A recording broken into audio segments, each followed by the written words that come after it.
The sarcophagus was opened on the seventh day of the heatwave, when the bodies of the workers began to emit a faint odour of decay even before the dead king. The stone slabs, covered with ash dust and soot from church candles, gave way slowly. But when the lid was lifted, no one screamed, they just froze. Inside was not what they had expected. The face was like that of a sleeping man. His hands were folded, the robe was almost untouched by time. It smelled of incense. Only one of the monks, leaning closer, whispered, "He's still warm." Louis Nunmira, who was called a saint during his lifetime, died in Tunisia more than 100 years ago. His body was transported to Paris, buried with honours, declared incorrupt, and surrounded by blessings in church writings. But no one knew that the sarcophagus would be reopened by order of a papal commission investigating miracles.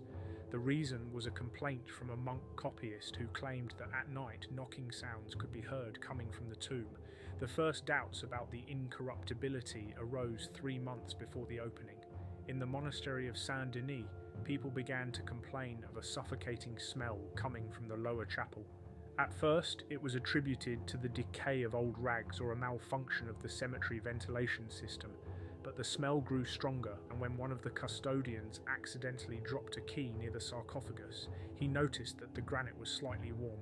Raising his hand, he claimed to feel a beating. 3 days later, he fell ill. His temperature rose to 40 degrees. His skin became covered with black spots and foam came out of his mouth. He died on the 3rd day. Local doctors suspected a blood disease. However, the monks on duty insisted on intervention from above. One of them, Brother Godfrey, wrote in his journal, "We hear a voice as if in water. It whispers Latin psalms, but the words are distorted as if spoken through slime." His entry was presented to the Bishop of Paris, who in turn reported it to Rome. A commission arrived in May.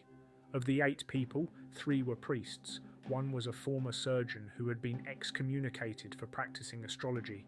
He was tasked with examination without autopsy. On the 4th day, he declared that he could not work until the body was removed. The report states, "The temperature in the chamber is rising, the candles are going out, and the air is nauseating. Decomposition is probably underway." Internal reports indicate that the coffin was unofficially opened a week before the public ceremony. When the lid was first lifted, it was discovered that Louis's face was covered with a thin mucus film like that of a newborn lamb. One of the assistants fainted. Another described how, when the lid was opened, there was a crunching sound, as if wet fabric was tearing. A medical examination showed that the skin was elastic but stretched like parchment. Underneath it was a swelling in the abdominal area. When pressure was applied to the side, a dark yellow liquid mixed with black flakes flowed out. The autopsy was postponed. During the night, one of the monks guarding the sarcophagus was found dead, his face covered in abrasions as if he had been scratching himself. A seizure was suspected. Louis's burial clothes were damp. The report states, "The inner layers of the fabric are saturated with a cloudy liquid that smells of vinegar and meat." Upon closer inspection, it was discovered that between the king's ribs were not bones but scrolls rolled into tubes. The inscriptions were impossible to decipher. The ink had smudged and the parchment was covered with mould. Rumours of blasphemy spread quickly. The common people in the area stopped going to evening mass. An old man, a candle seller, claimed that he saw a monk carrying out the rotting scraps of clothing and later burning his hands in the oven. 2 days later, he disappeared. They came for him at night. Meanwhile, the body began to change. On the 5th night after the autopsy, the face turned black. The eyelids opened. There was a whitish film over the eyes, but the pupils were visible.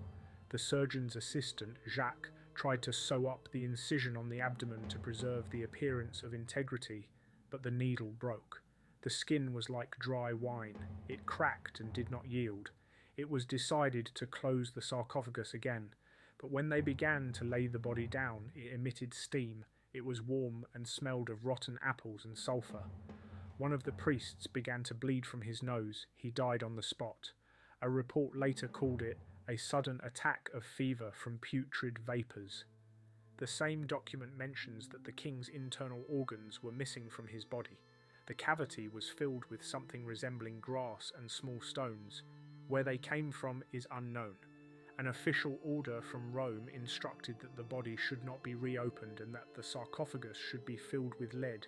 The Archbishop of Paris insisted that this be done at dawn in complete silence, but before that, the remains of the inner clothing were burned. The ashes were sent in a sealed vessel to the cathedral library, without a label. On the same day, the monastery's senior scribe died. A short note was found among his papers. The body rots when it is seen. Those who do not look are saved. Rumours spread faster than official orders. On the first day after the autopsy of Louis IX, 2 monasteries south of Paris cancelled night services. In Lyon, during his sermon, the archdeacon refused to pronounce the saint's name, saying, "He saw eternity, but returned a different man." He was removed from his pulpit. 3 days later, he was found dead, with his mouth stuffed with wax. An emergency meeting of the College of Cardinals was held in Rome. Telegrams sent to Saint-Denis ordered that all actions involving the body be stopped and the room be isolated. However, it was too late. The chamber where the sarcophagus was located began to crumble from the inside. The arches were covered with cracks, lime crumbled, and the air became acrid. The monks wrote that the walls were breathing and that moisture sometimes appeared on the floor. The chronicle of the monastery contains the following entry. The next morning, the tiles were covered with a coating, as in a winter chapel, but the temperature was summery. The water smelled like nothing even death smells like. The priests began to leave. Some cited ill health, others external assignments. Of the 26 brothers of the monastery, 16 left within 3 weeks. Those who remained refused to approach the sarcophagus. They surrounded it with heavy cloth soaked in vinegar and hung 3 large crosses with salt around the perimeter, but the body continued to change. According to the testimony of the monk Arnaud, something was moving in the saint's chest. Once a day, in the middle of the night, the slab would rise slightly. We heard a soft knock from inside. It sounded like wet bones banging against stone. Officially, these testimonies were dismissed as distortions caused by fear and evaporation. However, permanent guards were posted at the monastery. At the same time, contradictions between Catholics and followers of the so-called evangelical communities intensified. The latter used what was happening as proof that the veneration of relics was heresy. Sermons with quotations from the scriptures pointing to a revived curse and false incorruption grew. In Amiens, a crowd ransacked a chapel where particles of incorrupt tissue were kept. One of the participants later claimed that the saint's hand twitched when he touched it. His eyes were gouged out on the spot. Meanwhile, the commission that had returned to Paris presented its autopsy report. It claimed that the body had been embalmed in a special way, allegedly with a mixture of myrrh, frankincense and vine ash. However, none of the medical specialists could explain why the internal organs were missing and the tissues had not decayed. In the report, the surgeon mentioned a solid ball was found in the diaphragm area with twisted structures resembling a tangle of thin tree roots. It is cold, but seems to be breathing. After the report was published, the clergy was divided. One part insisted on preserving the saint's status and complete silence. The other demanded recognition of natural decay and a revision of the dogmas associated with miracles. In secret letters from the Archbishop of Tours to the Bishop of Rouen, it is stated, "If we admit that the body is decaying, faith will fall. If we admit that it is not decaying, the church will fall. We are between disintegration and damnation." By the 4th week, the walls of the cell began to crack. The lead covering of the sarcophagus darkened. Workers called in to reinforce the floor refused to go down. One of them, named Pierre, said that he heard a voice under the stone. It called his name, but it was the voice of his dead brother. Meanwhile, 3 monks fell ill. All of them had fever, vomiting, followed by convulsions. One pulled out his fingernails. Another swallowed a piece of the psalter, claiming that it must go inside, otherwise something else will come out. The third was found at the altar, bleeding from his nose and eyes. He whispered, "He's still there. He didn't want to be a saint." The body was removed again in secret, this time without commissions. According to witnesses, the king's skin had darkened and was covered with brown spots. His mouth was slightly open. There was no tongue. Instead, There was something like a lump of dry grass and threads. It smelled like rotten flesh. The bones in his wrists had shifted. One of the doctors touched his chest and said, "He is empty, like a vessel." This was the last examination. The Archbishop ordered the sarcophagus to be filled with wax and locked with 8 keys. The chamber was bricked up. The passage to it was bricked up. From that moment on, the name of St. Louis was no longer spoken aloud within the walls of the monastery. After the final sealing of the chamber, the monastery of Saint-Denis found itself at the centre of a growing political and spiritual storm. The Archbishop of Paris insisted on complete silence. The papal nuncio left for Rome without leaving a single signed document, and within the walls of the monastery, things were happening that no one sought to explain, only to hide. In the first 2 weeks after the sarcophagus was walled up, 3 people disappeared: the senior scribe, the apothecary's apprentice, and the night watchman. In official reports, their departure was described as transfer to other orders. However, according to the testimony of the priest Jean Dufleur, their belongings remained untouched and the doors of their cells were locked from the inside. At the same time, a campaign began to destroy the records relating to the opening of the sarcophagus. The monastery archivist, Brother Etienne, was ordered to transfer all the originals to the Archbishop's office. Several records were burned in an unfortunate fire in the copy room. The rest disappeared. They were replaced with forgeries, rewritten, with descriptions of decay, steam, and dead secretions removed. The new version spoke only of natural tissue depletion and no traces of internal decay. At the same time, a secret order came from Paris to destroy the letters of the monk Arnaud and the surgeon's diary. Both documents were deemed dangerous to the spiritual peace of the faithful. However, according to an assistant named Laurent, the surgeon's manuscript was partially copied. One description survived: "When I pressed my ear to the dead king's chest, I heard a knocking sound, not a heartbeat, more like someone knocking on a hollow tree." Against the backdrop of these events, unrest began in the royal court. The young nobility, linked to reformist circles, used the situation to accuse the clergy of idolatry and concealing heresy. The council chamber discussed the question of reforming the veneration of relics. One of the deputies, Viscount de Saint, gave a speech in which he directly called Louis IX a false saint with a dead soul and living rot. 3 days later, he was poisoned, officially dying of intestinal fever. The senior nobility was divided into factions. Some insisted on complete silence. Among them were direct descendants of the Valois line, who saw in the saint a symbol of the legitimacy of the throne. Others sought to use the scandal as an excuse to remove the clergy from the ranks of the administrative structures. Secret meetings took place in Toulouse, Reims, and Orléans. Some minutes have survived and mention the so-called Black Wax Pact, an unspoken agreement to rewrite church chronicles to remove references to miracles that could not be confirmed. At the same time, dozens of relics associated with the name of Louis IX disappeared.